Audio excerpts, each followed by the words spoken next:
Good morning, how are you? Well, you know what? There's been a sneaky revolution going on in living rooms around the country this week. A huge number of us have quietly fallen in love with sports that we knew nothing about 3 minutes ago. Why? Well, because of the Winter Olympics out in Sochi. It turns out that even Will Smith, the Will Smith, has been talking about the weird but wonderful world of curling, something I thought that was confined to the privacy of my bedroom, but hey-ho.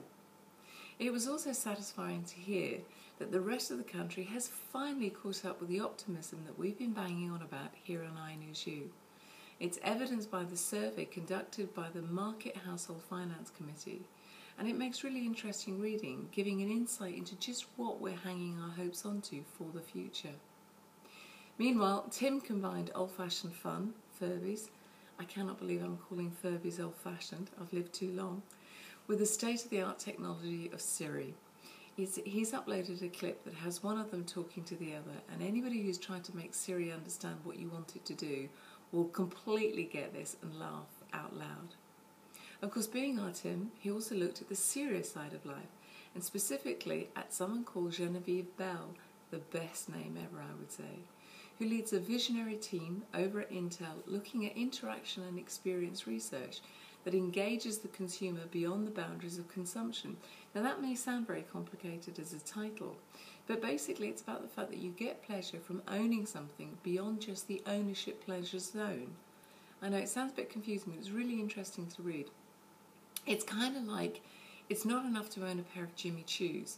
You have to have somewhere to wear them to really enjoy them, and you have to be able to continue looking, touching, feeling them to get that pleasure. It's the link called relationship with your gadgets, and I think you'll find it interestingly.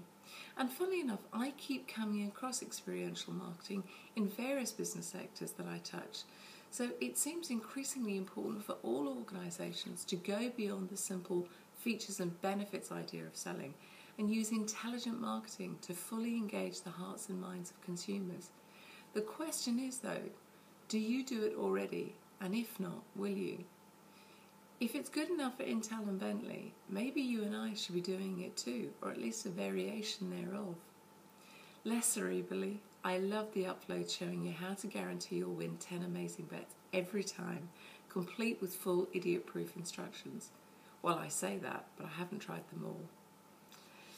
Now, like lots of you, I get asked to do favours for people from time to time. When it's for a good cause, I can be persuaded fairly easily.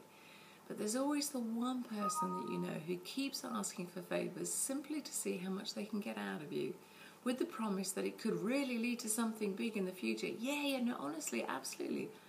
I believe you. Well, someone posted one of the funniest email exchanges on this theme that I have ever seen. It has got rude words in it, but if you click no other link that I recommend to you today other than this one, you will love me for it, I promise you, and you'll share it with your friends. It is so funny. As ever, all the links I've mentioned today will be listed underneath, or you can simply go on the home page, have a fiddle about and see what comes up.